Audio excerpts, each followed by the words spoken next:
गांव के दक्षिण कोने पर एक सुनसान हवेली थी।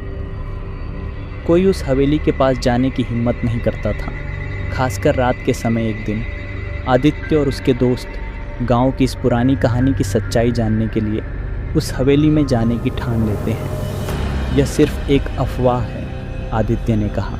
हमें कुछ नहीं होगा। रात का समय था। हवेली की टूटी फूटी खिड़कियां और दरवाजे अंधेरे में डरावने लग रहे थे।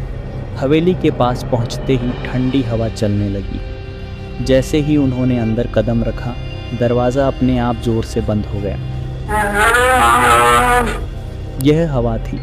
आदित्य ने दोस्तों को शांत करने की कोशिश की, लेकिन उसके दोस्त पीछे हटने लगे। अंदर का माहौल अजीब था।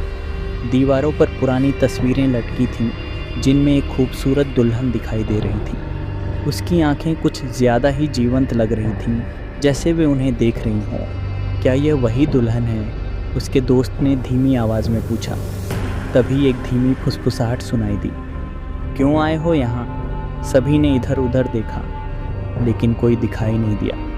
किसी ने मजाक किया होगा, आदित्य ने कहा। लेकिन तभी तस्वीर में दुल्हन की आंखों से खून की बूंदें टपकने लगी। यह क्या हो रहा है?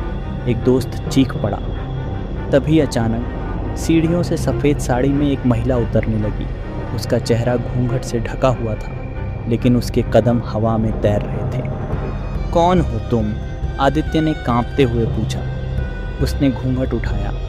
उसका चेहरा जल चुका था और उसकी काली आंखों में आग सी जल रही थी। तुम मेरी शादी में आए हो?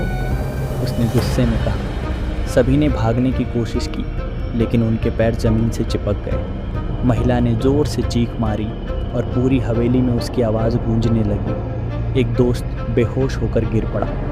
आदित्य ने हिम्मत जुटाई और चिल्लाया, हम चले जाएंगे, हमें छोड़ दो। महिला हंसने लगी। कोई यहाँ से नहीं जा सकता। मैं तुम्हारी तरह हर किसी की आत्मा को कैद करती हूँ। अचानक हवेली की दीवारों से सफ़ेद परछाइयाँ निकलने लगीं। उनमें से हर एक आत्मा किसी न किसी को घसीटने लगी।